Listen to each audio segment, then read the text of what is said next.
we'll keep you updated on the time he's expected to be here. And we're also hearing as well that leaders from the community, also leaders on a national and state level, are releasing statements on the Odessa shootings, including President Donald Trump. He said, tweeted, just briefed by Attorney General Barr about the shootings in Texas. FBI law enforcement is fully engaged. More to follow. And Vice President Mike Pence even making a statement from Joint Base Andrews in Maryland. This happening just before he's planning to leave for a trip to Poland. I just spoke to the president, and he's at Camp David, and he's closely monitoring the developments in the investigation in the mass shooting in Odessa. Our hearts go out to all the victims, families who had loved ones lose their lives. We commend law enforcement in Odessa for their swift and courageous response. But at the president's direction, we deployed the full resources of the federal government. They're on site. The president spoke to the Attorney General. FBI is already assisting local law enforcement in the investigation going forward. But we'll continue to monitor those events, but the president's fully engaged. And Governor Greg Abbott, who is expected to be in Odessa at some time this morning, issuing this statement following the attack as well. He says, quote, "The First Lady and I are heartbroken over the senseless and cowardly attack, and we offer our unwavering support to the victims, their families, and the people of Midland and Odessa. The state of Texas and the Department of Public Safety are working very close with local law enforcement to provide resources as needed and deliver justice for this heinous attack.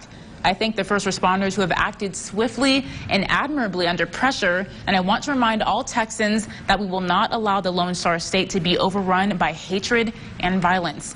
We will unite, as Texans always do, to respond to this tragedy.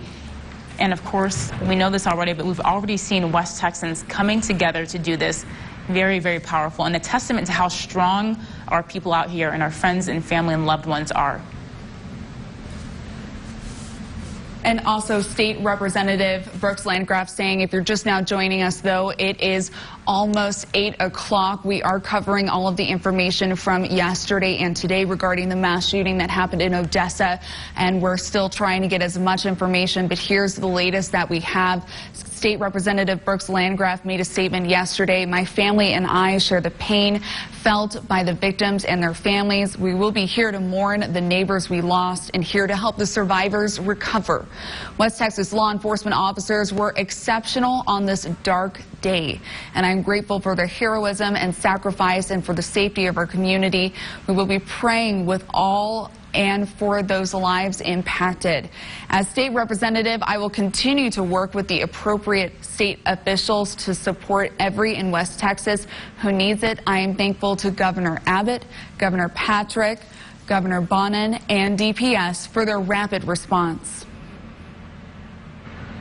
And we're going to send things on over to our very own Jian Kim. She's been covering the reunification center and how people are getting help in the midst of this tragedy. Jian, what can you share with us this morning?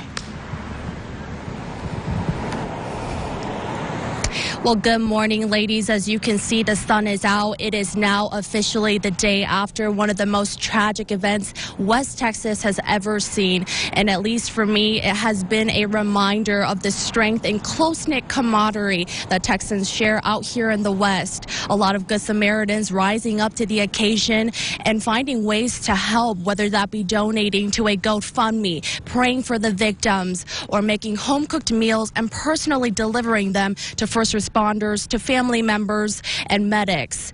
Now, I am still out here waiting to speak to family members who might be stopping by here at the reunification center today, and hopefully we'll be able to get you those updates sometime here in the morning. That's it for now, but back to you.